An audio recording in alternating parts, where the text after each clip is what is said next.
C'était un match très étrange. Bonsoir à tous, bienvenue aujourd'hui pour parler un petit peu de ce classique que l'on a pu voir ce soir entre l'OM de De Zerbi et le PSG de Luis Enrique. Un match assez... je sais pas quoi en penser en fait, parce que le match commence plutôt bien. On a un but à la 7ème minute de jeu. But de Neves, petite frappe de Dembélé, c'est repoussé par Rouli. Neves en renard des surfaces qui met la balle au fond. On est bien, on est parti sur une bonne lancée, on sent le PSG chaud. Le PSG qui a vraiment envie d'aller gagner ce match. Le PSG qui veut tout donner dans cette rencontre. Et puis, à la 20ème minute de jeu, on a un fait de jeu qui est quand même à prendre en compte. Un fait de jeu très important dans cette rencontre, c'est le carton rouge que se prend Amin Harit. Carton rouge direct donné par Monsieur Le Texier. Pas de contestation, enfin si, contestation des joueurs évidemment, mais pas de vérification VAR. Honnêtement, je comprends pas trop cette décision.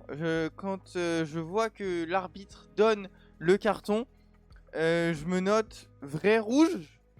En mode, peut-être qu'il va y avoir encore une vérification VAR, parce qu'on peut avoir une vérification VAR sur les rouges direct, et c'était un rouge direct. Je me dis peut-être que l'arbitre va revenir sur sa décision, va décider d'accorder peut-être un jaune ou quoi. Il est resté sur son rouge. À la 20ème minute de jeu, Amin Harit rentre au vestiaire et laisse ses coéquipiers à 10 contre 11 au Vélodrome. Et ça va nettement compliquer les choses pour l'OM.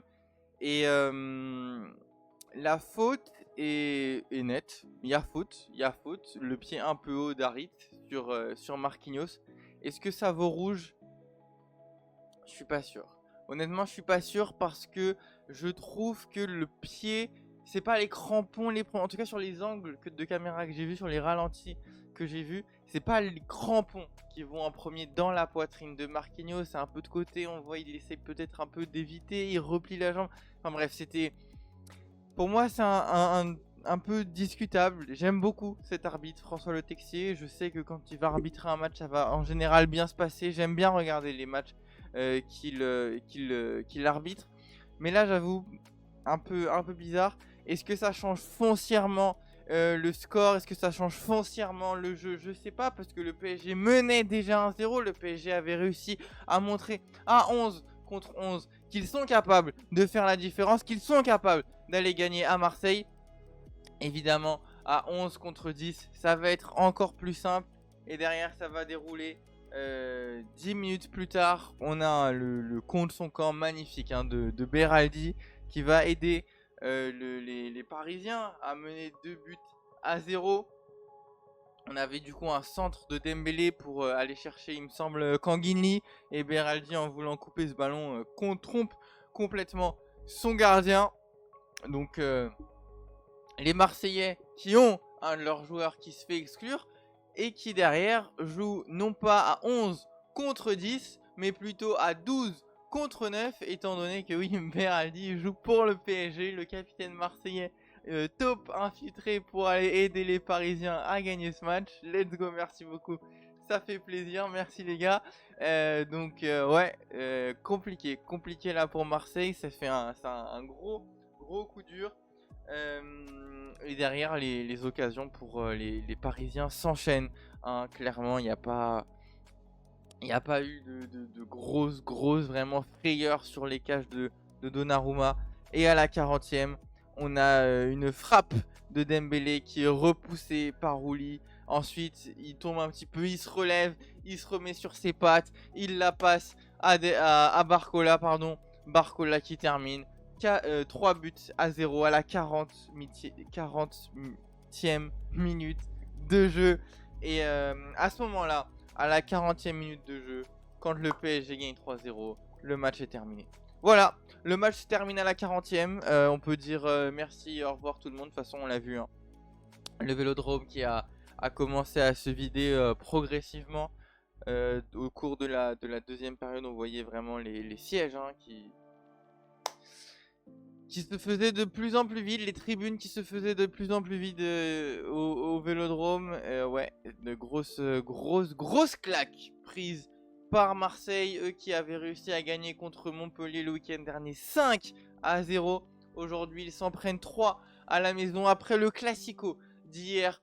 Le Real qui accueillait le Barça, le Real à domicile qui perd 4-0. Ce soir, c'est Marseille à domicile qui perd 3-0, presque le même score. En tout cas, c'était deux matchs complètement différents. On peut pas vraiment comparer les niveaux et les prestations, etc.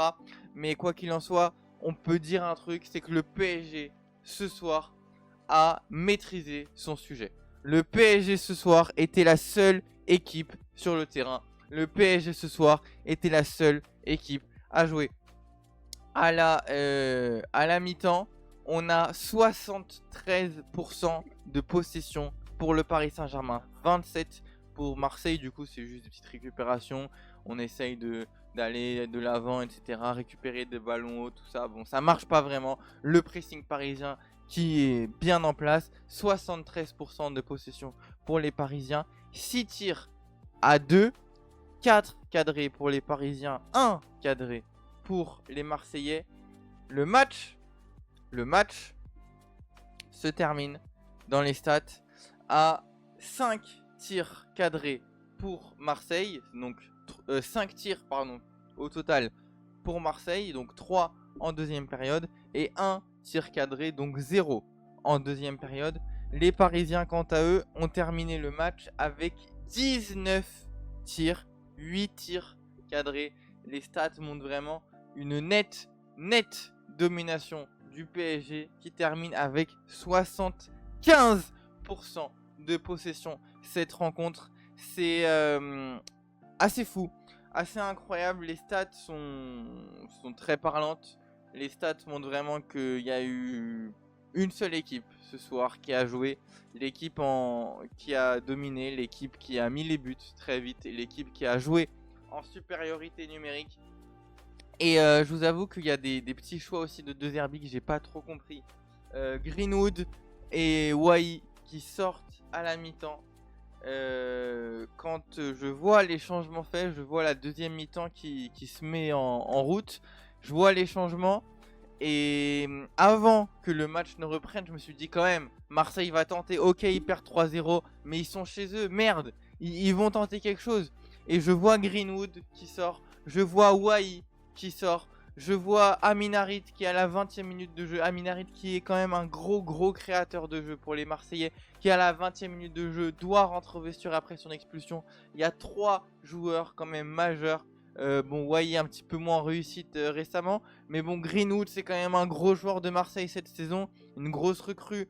Il sort à la mi-temps et je me note comment l'OM va attaquer, comment l'OM va aller de l'avant, comment l'OM va mettre du danger sur la cage de Gianluigi Donnarumma, comment l'OM va essayer de recoller au score, comment l'OM va essayer de sauver l'honneur chez eux au Vélodrome. Et ben la réponse elle est simple. L'OM ne va rien faire du tout. L'OM a complètement abandonné dans cette seconde période. L'OM a complètement abandonné dès la 40e minute de jeu, dès le 3e but marqué par les Parisiens. Et voilà, c'est tout. Derrière, on a eu des occasions. On a eu beaucoup d'occasions dans cette deuxième période pour aller mettre un score plus gros à l'OM. On a à la 47e Hakimi pour Barcola. Barcola qui rate son lob, il est à gauche des cages, ça tire à droite, tu sais pas comment, il rate son action. C'est immanquable, mais c'est manqué quand même.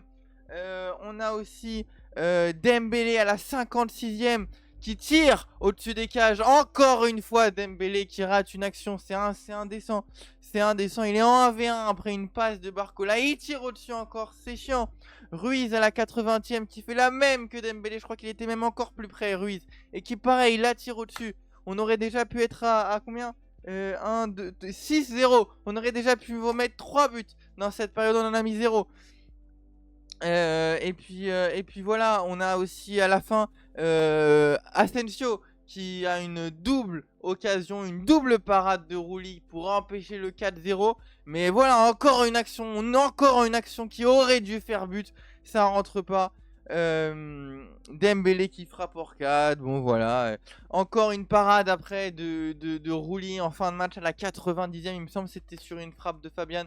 Donc, il y a eu globalement dans cette seconde période quelques attaques parisiennes.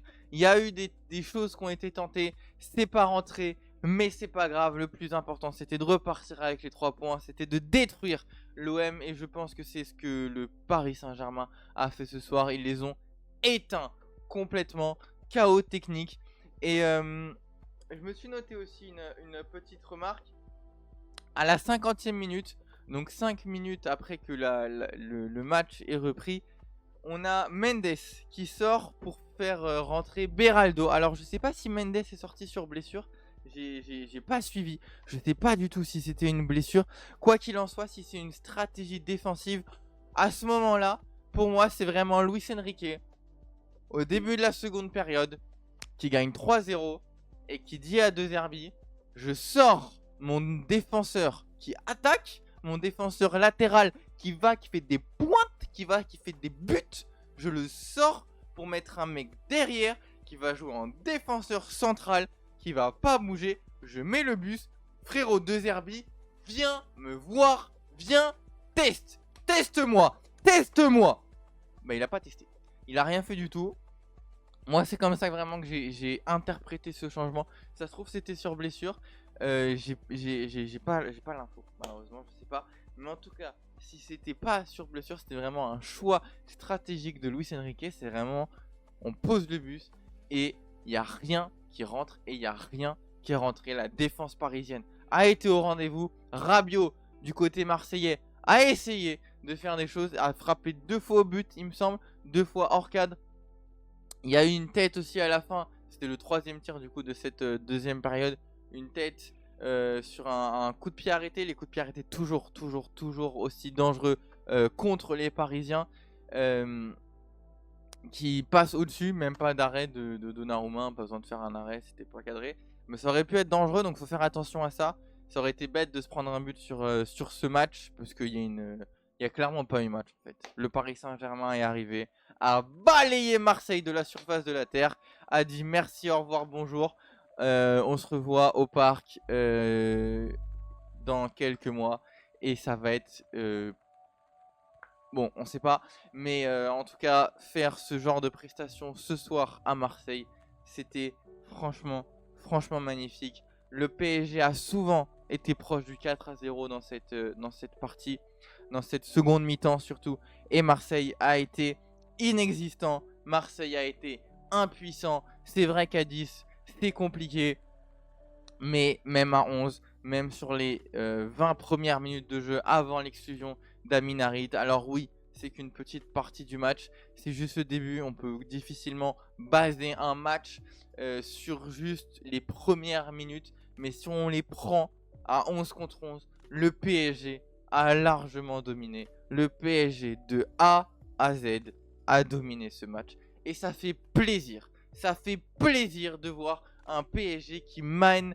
comme ça, qui marque comme ça. Il y a beaucoup de déchets techniques, il y a beaucoup de déchets à la finition, mais ça rentre, on met 3 buts, c'est parfait. Et voilà, on est leader pour l'instant de cette Ligue 1. Maintenant, j'aimerais bien que le PSG joue comme ça en Champions, mais qu'on finisse nos actions, qu'on les mette au fond, qu'on arrête de tirer hors cadre. Dembélé, s'il te plaît, cadre tes frappes, juste cadre. Au pire, c'est arrêté par le gardien. Au pire, c'est contré par un défenseur. Au pire, je sais pas, mais cadre tes frappes, s'il te plaît. Ousmane, s'il te plaît, cadre, c'est tout ce qu'on te demande. C'est tout ce qu'on te demande, surtout à 5 mètres des cages. Cadre. Voilà.